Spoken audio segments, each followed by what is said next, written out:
4 is equal అంటే ఎంత? 7.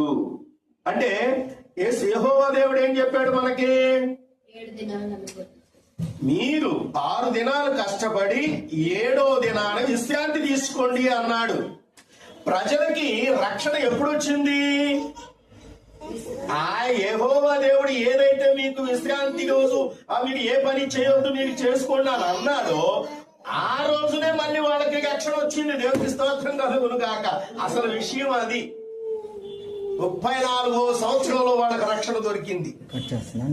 ప్రజలందరికీ రక్షణ భాగ్యం 34 అనగా 7 అనే సంఖ్యలోనే వచ్చింది.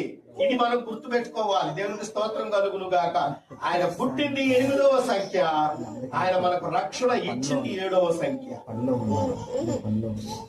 ఇప్పుడు మనం చూసినట్లయితే ఇప్పుడు మనం 2000